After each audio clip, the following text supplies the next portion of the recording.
Welcome back to State of Decay 2 and the Lion's Share. This community has been through a lot since the last time we've been here because I used this community in our extra live stream that we did with the Xbox channel. So as you can see, there used to be a lot of Plague Hearts. And now there's just a bunch of Plague Heart Husks. Right now, as of this recording, it is December 2nd, which means I've also got new bounties that I need to go after. So there's just a lot of cleanup that needs to happen on this map. So I think what I'm going to do is I'm going to grab one of my less experienced community members, one of the new mechanics that I just recruited.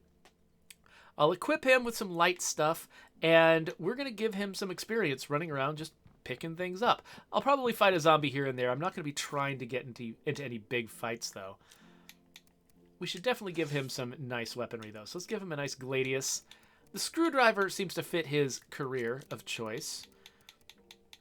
But what else does he need? A Doomsday Carbine. That's not too bad. That's for emergencies, I guess. I don't want to get him in a lot of trouble, though. I should probably grab something that can be suppressed pretty easily. Got... There we go. Oh, this from the Stay Frosty pack. Wait a minute. How many of these different bullets do I have? I've got a bunch of I don't have any 7.62. I think I used it all on the extra live stream. So...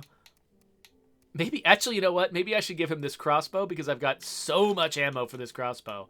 I don't even know what to do with myself. So I'll give him that. And then for his sidearm... something ideally that fires either 45 or 22. Because that's what I've got a lot of. Like this right here. There's M1911. Dillinger pattern 1911. Yeah, why don't we... It's got a break on it. Well, you know what? This will be my Go Loud gun. So I'll grab this one. And I guess I probably want to give this guy some way to heal if he gets in trouble. But otherwise, I don't want him to carry a lot of other stuff. Oh, one last thing. Let's make sure we got enough gas. And that we've got a car that's in good shape. So I'll be picking up a bunch of rucksacks. So I need my largest capacity vehicle, which unfortunately is this pickup. I don't have a Vandito or anything that I could use. I think one of the reasons I don't have a Vandito is... No, wait. It was my other community that had a Vandito, not this one. So I'll load this guy up. I'm going to be making some stops at outposts, and so I think I can probably grab more gas as I need it. I don't necessarily need to make sure there's gas in the car. Oh, but there is gas in the car, so I'll just keep that there. And we'll go. Let's start with... I think this is... Yeah, this is probably the best place to start. Let's head down that way. They've got the Mooch Enclave next to them. For a while, I was worrying about trying to get more influence, which would incline me to satisfy that Mooch Enclave's desire for food. But right now, I think that that's actually not my priority. I've got over 2,000 influence right now. And that's what I need in order to claim a power outpost, and that's another thing I'd like to get done on this trip if I can. All right, so the soundtrack is convinced that I'm in trouble, but I'm not persuaded. By the way, how is the audio balance for you folks? I think I might have a little bit loud on my end. So Airy Twitch says that they started a fresh lethal run, and by chance, their community was named A Fresh Start, or The Fresh Start. That's pretty cool. I like that. I like it when, I come up with all these ridiculous names for enclaves and communities and things like that.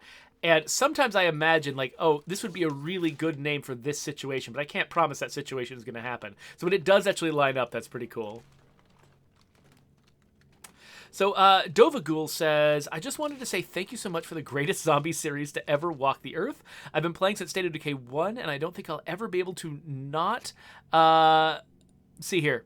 I don't think I can read everything you're saying, but sorry for the book and possible... Oh, hey, no, I do not mind you writing long comments saying how great you think this franchise is. Because I joined the team after the original State of Decay came out, I don't feel bad saying that I think this is a great franchise, too. I feel lucky to be involved with it, so thank you for saying that. That's really kind of you.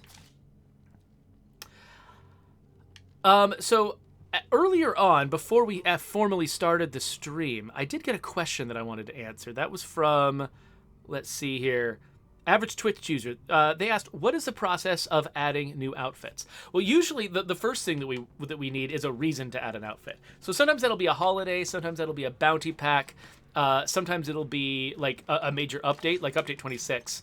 Brought in a bunch of outfits because it brought in a new map, and we wanted to have outfits that that aligned with that map. So we need to have a reason for it. And then usually we would go to the artist who is responsible for creating the outfits. And the first round is, brainstorming with that artist about, what they could make, what they'd like to make, what sort of, like sometimes, somebody like me, a designer, somebody else involved with planning the update, will come in with some ideas of our own. But a lot of the time, our best ideas come from the artists themselves, people who spend all of their time, at work, thinking about what a cool outfit would be. They're going to have the best ideas. And so we usually go to them, brainstorm, and we end up with a mix of ideas that came from them, ideas that came from us. And, there's a big old bunch of zombies who want to fight with me. Maybe I'll just take the easy way out with this one.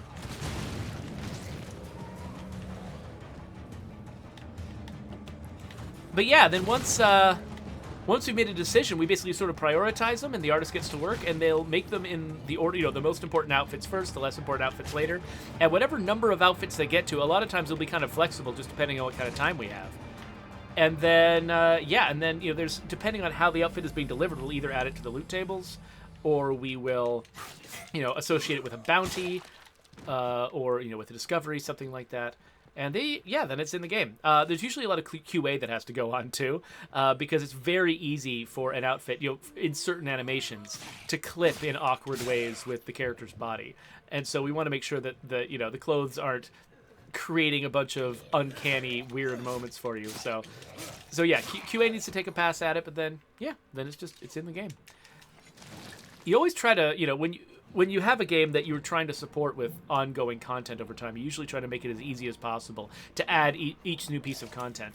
So you don't end up sort of stuck with, players wanting a lot of stuff and you being unable to provide it because it's such a headache to try to make stuff happen. Oh, God, get off me. What are you jerk zombie?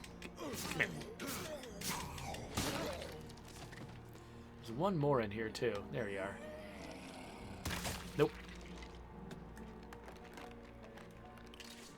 Oh, no space. Can I afford to pick up this light bolt? Nope. I have to reload first before I can take the light bolt. Okay, whatever.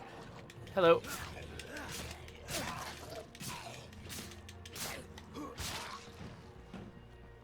So let me... I've already got too much stuff. Okay, time to head...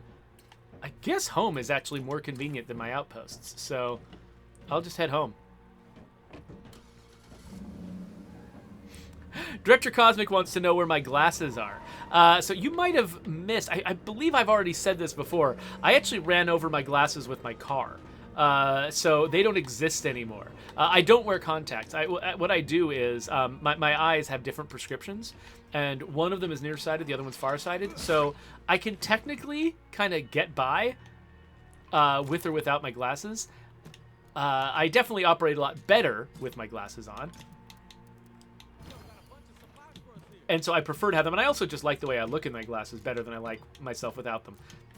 So I definitely prefer to have them on. But we also did just update our insurance at work, and we can now basically get a better deal on glasses. So I'm going to wait until January when we can get the best deal, and then I'll grab my new glasses then. So for a while, it's going to be no glasses Jeffrey, looking like he's got a big naked face, and that's going to be odd. Because I've gotten so... I went years without wearing my glasses ever, and I got really used to my face that way. But now, because I really liked the last pair of glasses I wore, I wore them all the time, and now I've gotten really used to my face with those glasses on. My eyebrows are really subtle. I'm used to having stronger brow, coming from the fact that my glasses had a really sort of dominant upper rim, and so my face looks weird to me with the glasses off.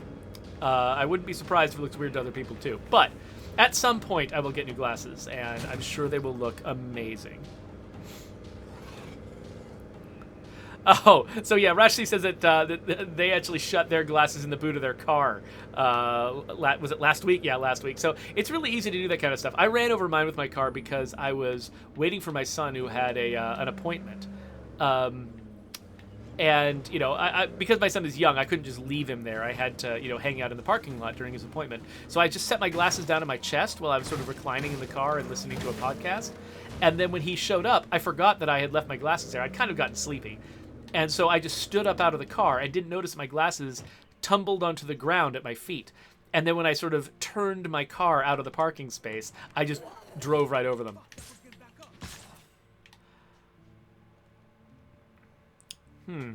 So Psychedelic Pirate asks, any more noteworthy updates coming in 28 other than visual ones? Bug fixes. I've been having an issue with communities saying I can recruit survivors with a 9-person community on the map. When I arrive at the site to recruit them, they're all unrecruitable. Interesting. So, yeah, we are supposed to be able to detect when you've got too many people to recruit someone and not give you a mission like that. So I'm sorry that that's happening to you.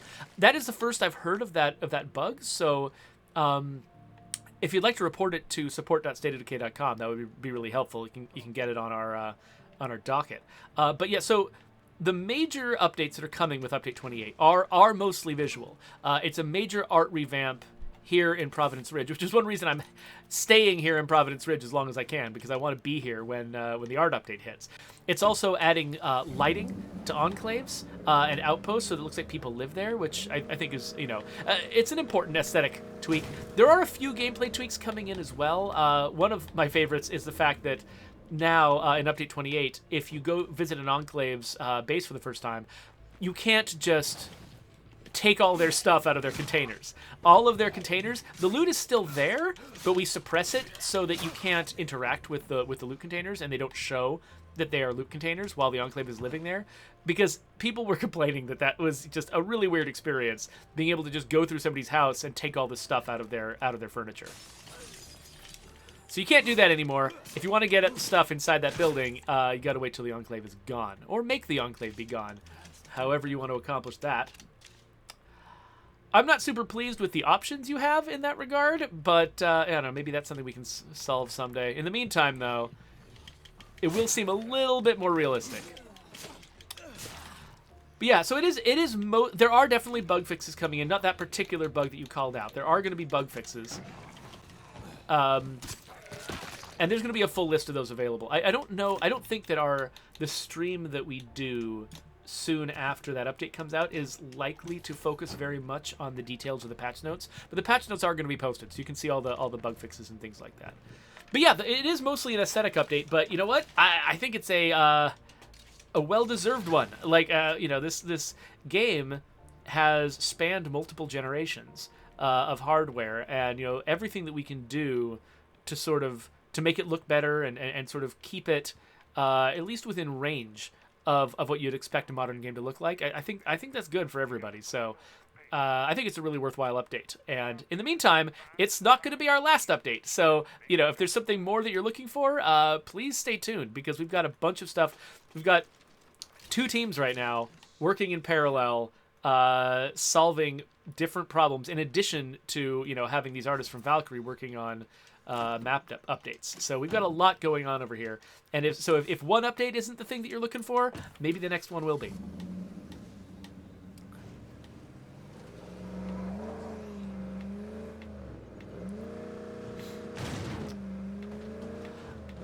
Cogs, I don't know what the context of your question is. You said saying something about something applying to the gun sheds too? Are you talking about enclave lighting being applied to gun sheds? I know that we had to kind of limit how many locations got the lighting treatment, because there's just so many buildings in the game. And some of them, it didn't really make sense. Like, when an enclave is living in a shed, we're usually not trying to imply that this is their home and they're super happy to be there.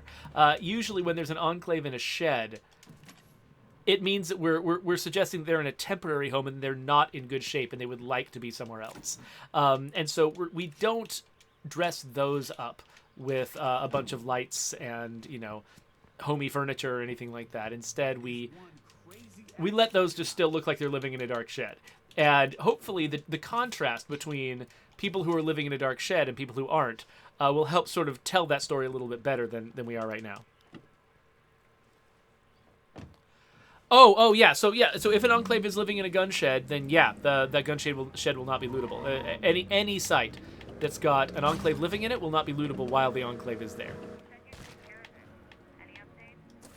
I didn't say I'd take care of anything. You people are making assumptions.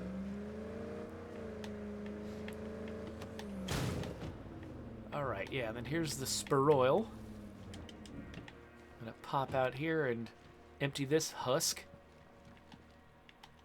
I'm going to make some noise doing it for no reason. Oh, I guess while I'm here, might as well loot. So it looks like I did actually, while we were playing in the official stream, it looks like I did grab some of the rucksacks. I thought that I had grabbed 0 rucksacks, but it looks like I grabbed at least a few because I'm not finding them here. I think I didn't even open most of the husks, and so part of me is like, wait, did Joe and Brant steal all my rucksacks? But no, they couldn't have, because I would have had to open the husk first to even give them permission to do that. All right, I think we've taken care of this town. Nope. Oh, there's one more right over here. Let's go run it down. Hotage wants to know if we're doing any optimization specifically to make State of Decay 2 run well on the Steam Deck. So far, I'm not aware of us doing anything like that. I think the Steam Deck is meant to be, you know, a regular PC in a lot of ways, and not necessarily need those kinds of optimizations. And so, like, I don't think we've made that a big priority over here. Though it is exciting, the idea of. It almost feels like skipping the middleman, because a lot of what I play on my Switch is games that I originally played on Steam that did Switch ports. And so I kind of like the idea of being able to own a piece of hardware that just can play Steam games directly, rather than, you know, necessarily. Of course, I don't know if this actually works well for all of the developers, because there's a lot of them for whom I've bought their game multiple times, because first I played it on PC when it was new, and then I wanted to play it on my Switch when it came out for the Switch. That's pretty heavy. I'm already full up. Oh, I can almost fit everything. Do I have any room in here? Nope, already filled it. Okay, well, I guess we're going to make one last outpost trip. Also running a little bit low on gas, so I'll probably want to fill up the car again, too, once I get down this way. Whee! Oh, yeah, let's go straight through the water. Hey there, Coalition. Thanks for joining us. With all that pomp and circumstance. Oh, Hotage. That's an interesting point. I'm not sure. I'm genuinely not sure what kind of Xbox Live integration there would be with the Steam Deck. Like, I'm not sure if there's any limits on, because, you know, to play our game in multiplayer, especially on even via Steam, you have to be signed into your Xbox Live account, and I'm not sure one way or the other if there's any limits on that when you're playing, you know, on a Steam Deck. Which, yeah, I just don't know. No one's ever raised that question in my presence before, and so I don't know the first thing about it. So I can't make any promises about it because I'm not sure how it works. All right, so I'm going to refuel this car while I can. Raz wants to know, is swimming going to be a thing in State of Decay 2?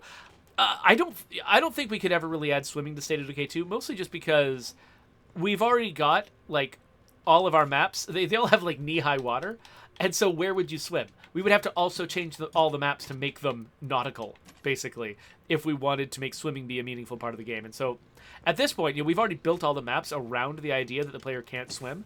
So, changing it would be, at this point, like why? Where would you swim? Now, in the future, you know, future State of Decay games, and I can't make any, you know, specific promises here either, it's entirely possible that we could decide to build a world that does include deep water, where the player will need to swim.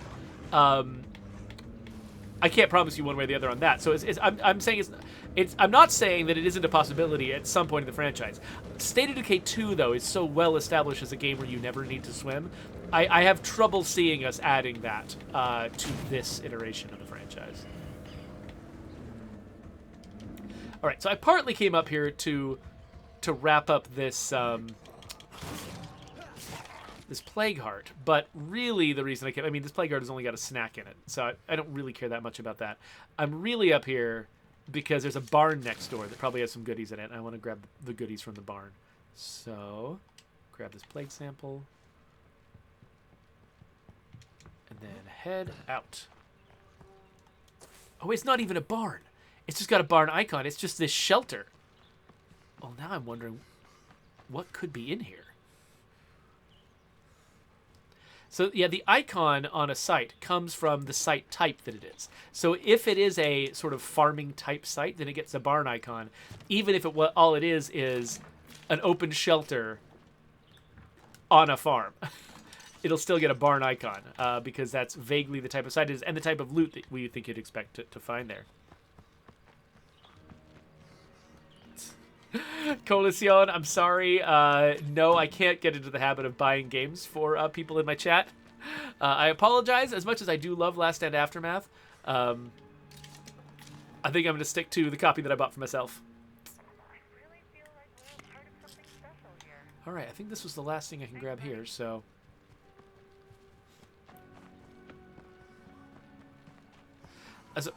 I'm sorry, I probably have missed several things in the chat. I am trying to keep up with it more than usual today, but chat's also hopping, and I'm probably losing track of you.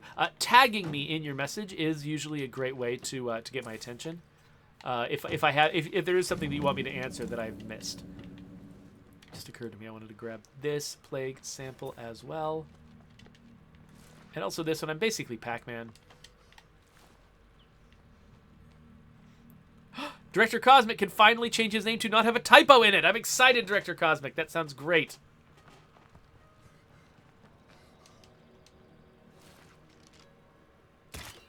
Squish.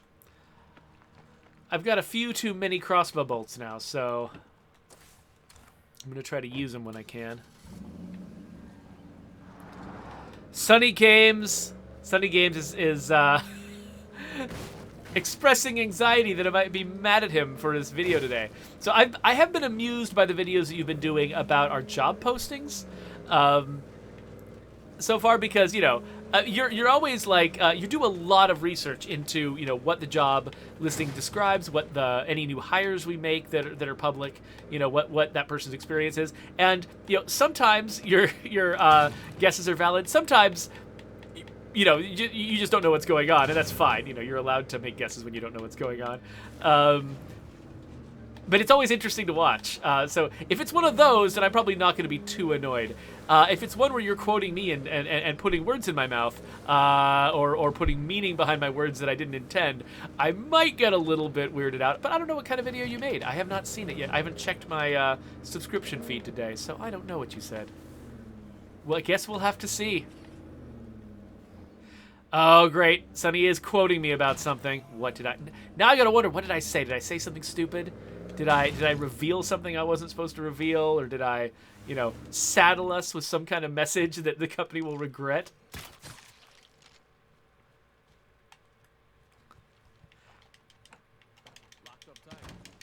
Let's see.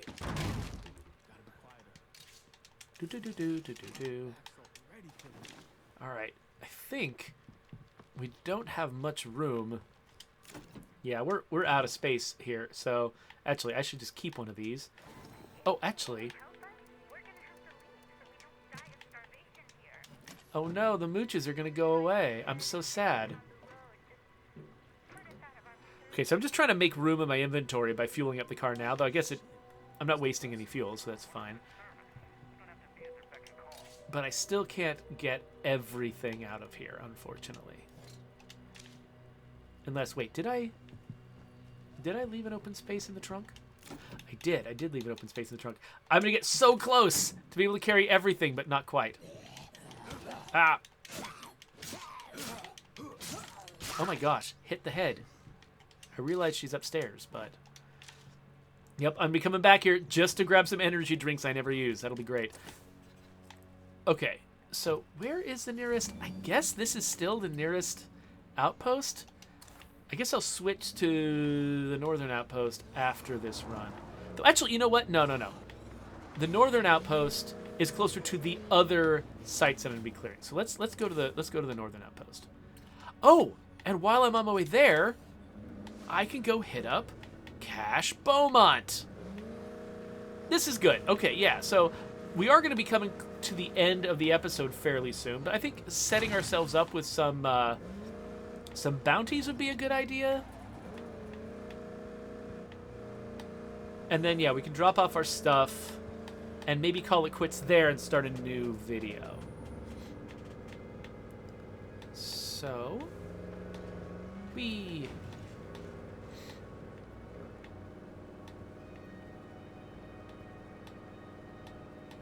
Oh! Coalition, I'm sorry that you have to choose between laser eye surgery and a new PC. The new PC sounds exciting. But, yeah, I mean, I've never had laser eye surgery. I can't speak to its effectiveness myself. I do know people who've sworn by it, though.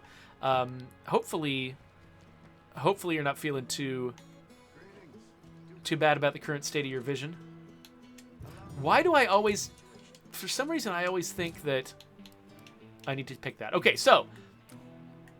We have completed all these bounties. Oh, wait a minute. Wait a minute.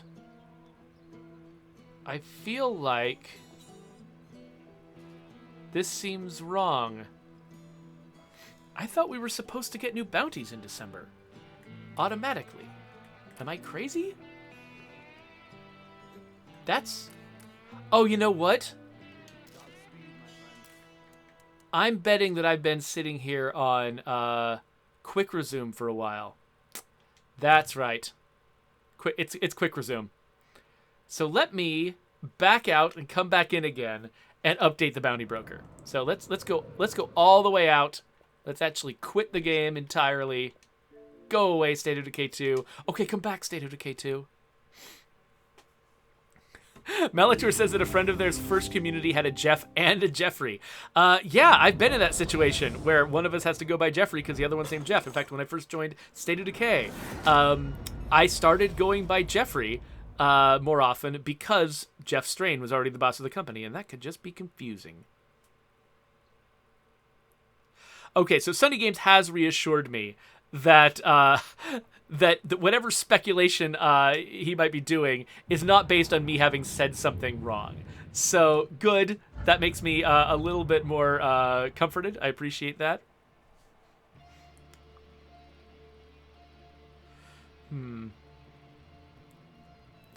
Oh, yeah, so Psychedelic Patrick...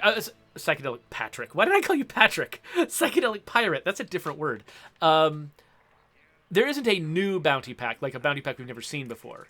But there should be, yes, the Stay Frosty pack has returned in December. And so, let's see, what's going to be easy for me to do while I'm just out here grabbing stuff? I think killing 5 hordes is probably easy to do. Blunt weapons. What am I... Oh, I'm carrying a sword right now. So, craft crossbow bolts, I guess.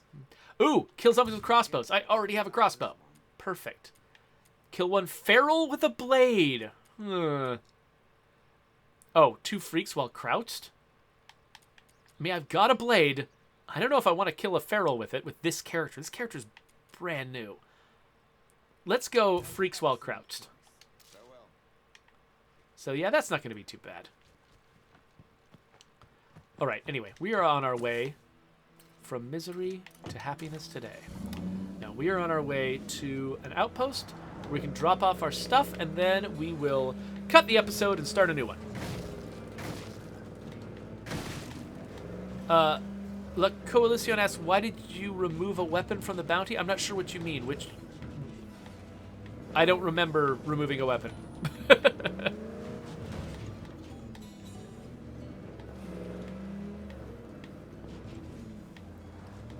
All right. Over here. Yeah, Rush C. So I actually originally was not convinced that the trifecta pack was going to end up being a good idea, just because I was worried about it seeming like we just sort of threw the kitchen sink in. I was worried that, maybe we missed opportunity to do some other theme. But you know what? It turned out to be great. And I don't have any concerns about it anymore. It took me a second to sort of get used to the idea, but I'm really, really glad that that's the way that we went. I think that was originally, might have been Mark Lautenbach's idea to do it, and he was absolutely right. It turned out to be one of our best packs, and you're right, that sort of like having these matching things that can sort of give a character a little bit of a theme. It's really cool, and it actually kind of makes me wish that we had done something similar in previous packs. So yeah, that is one of those cases where it's like some of the best moments as a design director are moments when you realize that your initial idea is not the good one, that actually somebody else on the team has got a much better idea. When you recognize that and go with it, it's actually one of the more, satisfying things you can accomplish. Okay, so I was about to head out. I just realized, though, I've got so many rucksacks, I should probably head back home. So maybe that's what we'll do. We'll head back home, and that's where we'll cut the episode. We'll drop off these rucksacks and see what we want to do with them. Oh, okay, there's a bunch of screamers. Kind of thinking I might want to do something with these guys.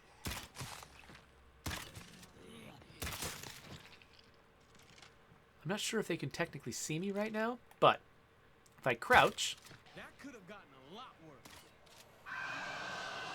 Oh, it did just get a lot worse.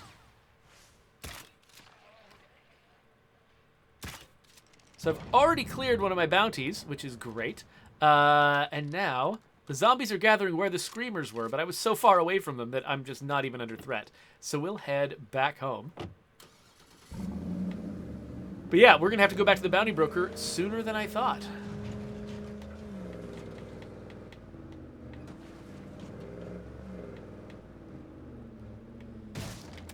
So Rush C says that he also found outfits and backpacks. Sorry, no, they already had backpacks in the trifecta pack, but actually found outfits that also matched the weapons in the backpacks in the trifecta pack. That's cool. I try to do the same thing. I believe in my other community, I've got the Bunny Lord wearing all of the hard candy stuff, which, she's already got a pink bunny outfit, and so it works really, really nicely.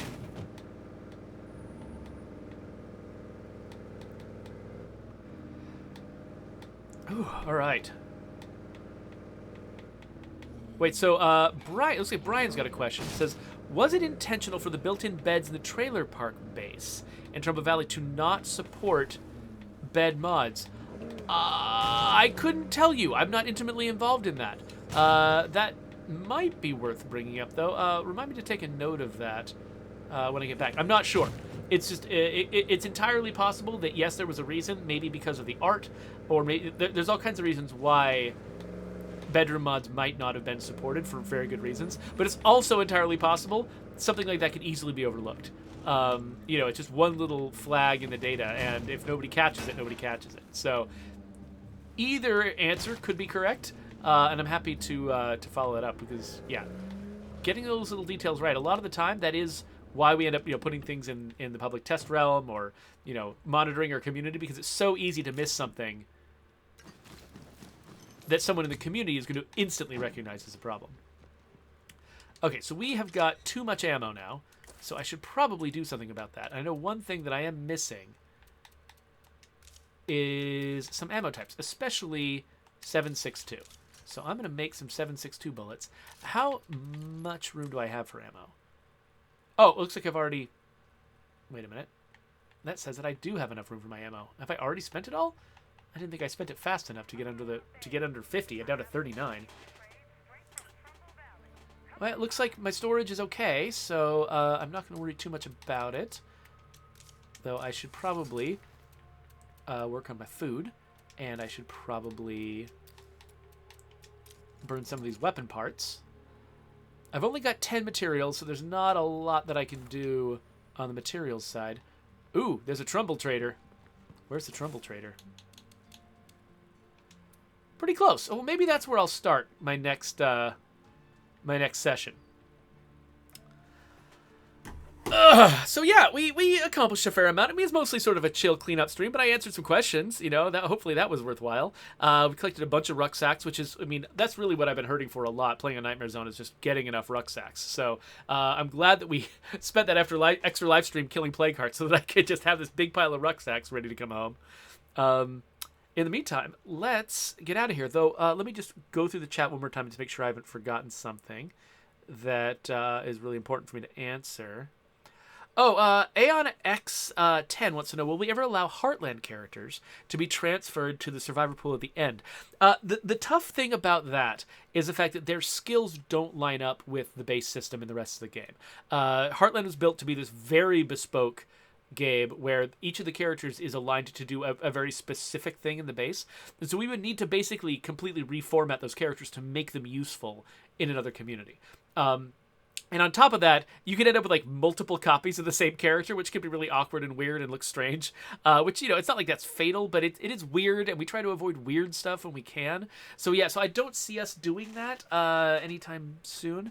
But it's interesting to hear that you've got that desire because when we're thinking about just how characters work across the game, it's interesting to hear that that's something that you'd be interested in. La Coalición, I don't want to comment on the thick bloater. You can go ahead and own the responsibility for that war crime yourself. Yeah, okay, I guess we'll go. So if you want to subscribe to my YouTube channel, of course, there's always a button. I'm going to start another episode right after this, and so that's going to go there. So click that if you want to keep going.